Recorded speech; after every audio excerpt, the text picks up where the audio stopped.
विकासकर्ते वसंतदादा काळे, राजूबापू पाटील, सुधाकर पंत परिचारक, औदुंबर अण्णा पाटील, भारत नाना भालके यांना वंदन करून मी आज माझा सर्व जनतेच्या सोबत अर्ज भरला आहे।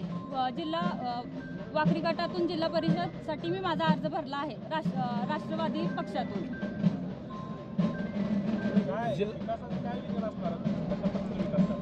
विकास तर सगळीकडे चालूच आहे, पण आपल्या भागांमध्ये जे रस्ते आहेत, ज्या अंगणवाड्या आहेत, त्याचा विकास करायचा आहे। माझं शिक्षण बारामतीसारख्या शहरात झालं, तिथला जो विकास आहे तो मला आपल्या इकडं आणायचा आहे। बचत गटामार्फत सर्व महिलांना काम द्यायचं आहे, मला त्यांच्यासोबत काम करायचं आहे आणि हे विजन घेऊन मी हा अर्ज भरला आहे। अनेक उमेदवार आहेत समोर, तुम्हाला लोकांनी काय निवडायचं?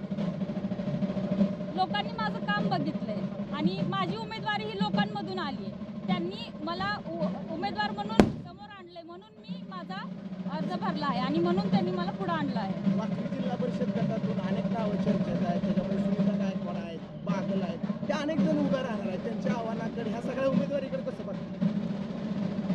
ज्यांनी उमेदवारी अर्ज भरला आहे त्या सगळ्या माझ्या भगिनीच आहेत, लोकशाही आहे, त्या अर्ज भरणार आहेत, त्यामुळं त्यांनी भरलाच पाहिजे आणि आव्हान असं काय नाही, त्या सगळ्यांना सोबत घेऊनच पुढे काम करायचं आहे। त्यामुळं अर्ज भरला काय तरी पुढे मागं होऊ शकतं, त्यामुळे सगळ्यांना सोबत घेऊनच काम करायचं असा माझा उद्देश आहे। लोकशाहीतील विश्वास आहे? हो, तुम्ही बघितली असेल माझी रॅली आता, त्यामध्ये तुम्हाला समजलंच असेल की लोकांची मला किती साथ आहे।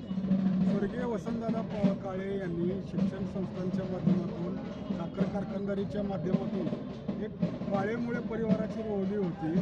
तालुक्यामध्ये मागील 20-25 वर्षापासून काळेंचा गड हा अभेद्य मानला जात आलेला आहे। अशा वेळी वाखरी गटातून तुम्ही उभारताय, काय वाटते?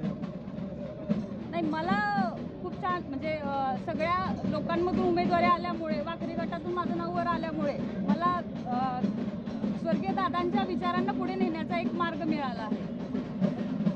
जिल्हा परिषद पंचायत समितीच्या माध्यमातून अनेक शासकीय केंद्र आणि राज्य सरकारच्या योजना राबवल्या जातात, त्याचा लाभ पुरेशा प्रमाणात मिळत नाही अशी एक भावना ग्रामीण भागातून व्यक्त झाली होती, काय सांगाल याबाबत? नाही, असं काही नाही की लाभ राबवला जात नाही, लाभ दिला जातो आणि ते लोकांपर्यंत पोहोचतेच कामासाठी मी हा अर्ज भरला आहे। ह्याच काम पुढं करायसाठी मी माझा उमेदवारी अर्ज भरला आहे।